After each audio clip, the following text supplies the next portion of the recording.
The Magic Box. Khulja Sim Sim. Open Sesame.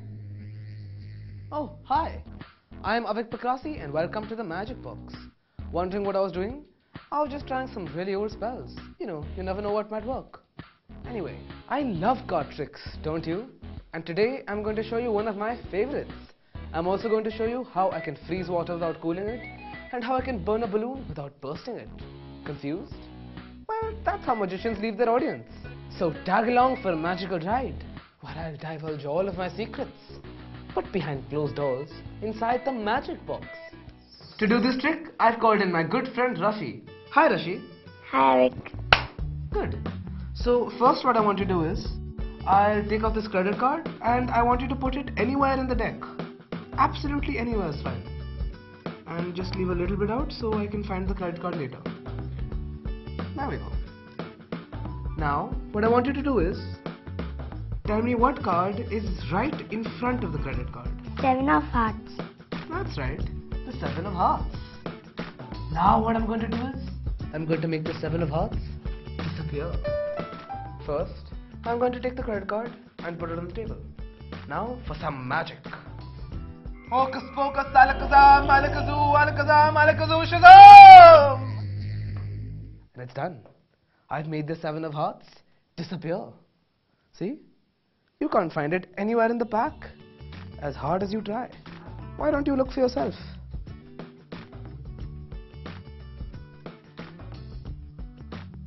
It's not there, I've checked.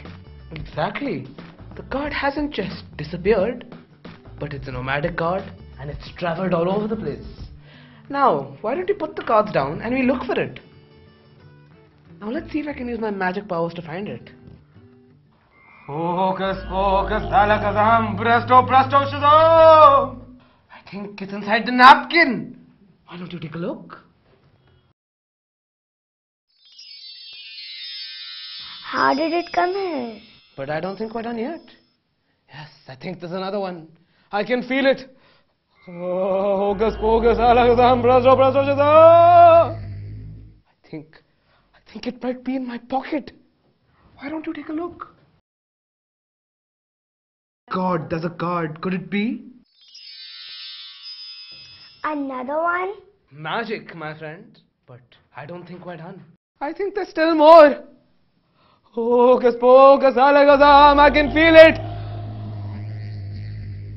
It's on the clock. My God, it seems to have jumped everywhere. How did it happen? Don't worry, I'll teach you the secret in just a minute. Cool.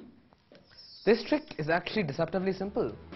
All I needed was a deck of cards. I also needed one card from several different identical packs. I chose the 7 of Hearts, but you can choose any card. Then, from the deck you took out, take out the 7 of Hearts and cut it across like that. Then, you stick it on a credit card, which I've already prepared, and it looks like this. And that's all the preparation you needed. Make sure that you cut the card, that it's in such a way that if you put the credit card inside the deck, it looks like it's a part of the deck and not part of the credit card. Like that. And that's pretty much all the preparation I needed for the trick. But how did the cards come all over? Well, what I did was, I hid these different identical cards in all different positions. That's clever. Thank you, and thank you so much for coming. Welcome. So that's all you needed for this trick. A pre-prepared credit card, some identical cards, and the right amount of drama and flair when you find those cards. Isn't it amazing? Ah, it's really hot in here, and the magic tricks have drained all my energy. What I really need is a cold glass of water. Where's the ice? Not to worry, I can make ice in a jiffy. You might be wondering, how? But then again, you must know the answer to all my questions. Magic. I have a magic trick in store for you that's going to outdate all refrigerators. Just keep watching. And I'm back and completely refreshed. But now I'm going to show you an amazing trick. I have here with me normal water and a normal glass. But with these, I'm going to do something amazing. I'm going to turn this water into ice in a jiffy. Now, I'm just going to pour a little bit of water into the cup. There we go. That should be about enough for 2 ice cubes. And now for the magic.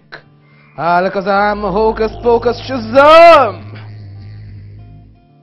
And it's done. My water has magically turned into ta-da! Into ice. Told you I could do it. Completely outdated refrigerators. But you must have figured out by now that that's not actually much of magic. So, do you want to know the secret behind it? The secret to this trick is actually quite deceptively easy. It's just a teeny tiny bit of preparation. What I needed was some water, a non-transparent glass, some ice cubes, and my secret ingredient, a sponge. That's right, a sponge. Now what you have to do is you have to cut the sponge into the approximate shape slightly larger than the glass, and then you just have to stuff it inside. Like that. Then you put your ice cubes into the glass, and you have to make sure that they don't stick out. And that's all the preparation you need. Then you just take your water and you pour just a teeny tiny bit into the glass, just enough so that the sponge can suck it all up. Then while you're doing your usual magic razzle dazzle, just poke the sponge once to make sure it sucks up all the water. And that's it. Now you just turn the glass over in a bowl, and there you have it, magically turning water into ice. It's as simple as that. But remember to throw away the sponge before any of your friends sees it. And that's it. I really had fun sharing my tricks with you today. And I am quite clearly in a celebratory mood. I've got my balloon, I've got my candle, but most importantly, I've got my cupcake. But no, don't switch off the television yet. I still have another amazing trick lined up for you. And it's right under my nose. I'm going to share with you the secret to my amazing balloon and candle trick. So don't go anywhere. Happy birthday to me! Let's start, shall we? I have a question for you. What happens when you put a balloon on top of a candle flame? Let's find out, shall we? Ah, you're right. Putting a balloon over the candle flame really does make it burst. But I hate bursting balloons. And that's why I've developed a charm to protect balloons from the candle flame. So now, I'll relight my candle. Then, I'm going to get another balloon. But this time, I'm going to charm it to protect it. Hocus pocus, alakazam, presto presto, hadaballah, I cast a spell on you! And there we have it. So, my balloon has been enchanted. Now, let's see if it works, shall we? I'm still a little hesitant though, I've never tested this before. 1, 2, 3, 4, 5. Amazing, isn't it? I've enchanted the balloon, so it doesn't burst at all. You can even see that soot has formed on the bottom, but it hasn't burst. Amazing! But you must have guessed by now that it wasn't actually magic or enchantments. So, should I tell you the secret? It's science, not magic. The only difference between my 2 balloons was not that one of them was charmed and one wasn't. It was that the blue balloon was filled entirely with air, and the pink one was filled with just a little bit of water as well. Now, should I show you again? When I put the blue one over the candle, what happens is that the candle and the flame heat the rubber so it becomes too weak to resist the air pressure inside and bursts. Now I'll just light the candle again.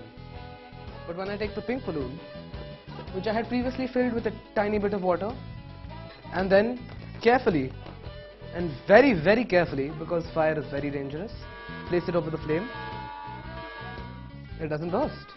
You know why? Because the water absorbs all the heat and thus the rubber does not become hot. And that's why it doesn't burst. It's as simple as that. It's amazing how science is so magical, isn't it? Finally, I get to eat my celebratory cake. Fun bag of tricks today, wasn't it? But I'm all talked out for now, so I'm going to retreat to the dark silences of my workshop. But don't worry, I'll be back soon with more fun tricks on the Magic Box. Kadoosh!